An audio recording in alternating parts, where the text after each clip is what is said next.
Intelligence നമ്മുടെ കുർത്തി വീഡിയോയിൽ stretchable ആയിട്ടുള്ള പാറ്റേൺ ആണ് ഫ്രോക്ക് പോലെ ഉപയോഗിക്കാൻ പറ്റുന്നത്. ഇത് നമ്മളെപ്പോഴും കൊണ്ടുവരാറുള്ള മോഡലായതുകൊണ്ട് ഞാൻ കൂടുതൽ വിസ്തീരിച്ചില്ലെങ്കിൽ നിങ്ങൾക്ക് എല്ലാവർക്കും അറിയായിരിക്കും. അപ്പോൾ ഇതിൽ ടൈ ആൻഡ് ഡൈ ആട്ടോ ചെയ്തേക്കുന്നത്. ഇതിൻ്റെ മോഡലെല്ലാം തന്നെ അതെ. അപ്പോൾ ആ ഒരു രീതിയിൽ റെഡ് ആൻഡ് വൈറ്റ് കോമ്പിനേഷൻ ചെയ്തേക്കുന്ന ഐറ്റമാണ്. അപ്പോൾ ഇതിങ്ങനെ സ്ട്രെച്ച് ചെയ്യുന്ന സൈസ് ഫാബ്രിക് ആട്ടോ. ഇവിടം കൊണ്ട് കൂടുതലും എലാസ്റ്റിക്കിൻ്റെ ഇത് കൊടുത്തിട്ടുണ്ട്. ബാക്കി ശരിക്കും മെറ്റീരിയലും കുറച്ച് സ്ട്രെച്ച് ചെയ്യുന്ന പാറ്റേൺ. നിങ്ങൾക്കിത് ഭയങ്കര കൂളായിട്ട് ഫ്രീ ആയിട്ട് ഇടാൻ പറ്റുന്ന ഒരു മോഡൽ. അപ്പം അങ്ങനത്തെ മോഡൽ ഇടാൻ ഇഷ്ടമുള്ളവർക്ക് എന്തായാലും ഇഷ്ടപ്പെടും. പിന്നെ ചിലത് വരുമ്പം ഇതല്ല, ഈ മെറ്റീരിയലല്ല, ചിലത് ഇങ്ങനെ എലാസ്റ്റിക് പാറ്റേണിന് കുറച്ച് ഇവിടെ കൊണ്ട് നമുക്കൊരു ഡിസ്റ്റർബൻസ് തോന്നിക്കും. പക്ഷേ ഇതങ്ങനെ ഒരു പ്രശ്നമില്ല കേട്ടോ. ഭയങ്കര സുഖമാണ് ഇതിടാനായിട്ട്.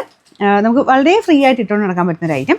സ്മോൾ തൊട്ട് എക്സൽ വരെ ആ സൈസസ്. പക്ഷേ ഇതിൻ്റെ അകത്ത് എത്രയാണെങ്കിലും നമുക്ക് അങ്ങോട്ടോ ഇങ്ങോട്ടോ ഏതെടുത്തെന്ന് പറഞ്ഞാലും വലിയ പ്രശ്നം, അങ്ങനെ ഒരു വേരിയേഷനൊന്നുമില്ല. ഏതിട്ടാലും എല്ലാം കറക്റ്റായിട്ട് നമുക്ക് ഫീൽ ചെയ്യും. കാരണം ഇതിങ്ങനെ ഷേപ്പായിട്ട് പോകുന്നതുകൊണ്ട് സൈസിൻ്റെ കാര്യത്തിൽ വലിയ ടെൻഷനും വേണ്ട. എക്സൽ തന്നെ എടുക്കണം നിർബന്ധമില്ല. ലാർജ് എടുത്താലും എല്ലാം ഒരേപോലെ തന്നെ കിടക്കും കേട്ടോ. വലിയ വേരിയേഷനൊന്നുമില്ല. അപ്പോൾ ഇതിൻ്റെ നമ്പർ AJ 398, റേറ്റ് 890, 890.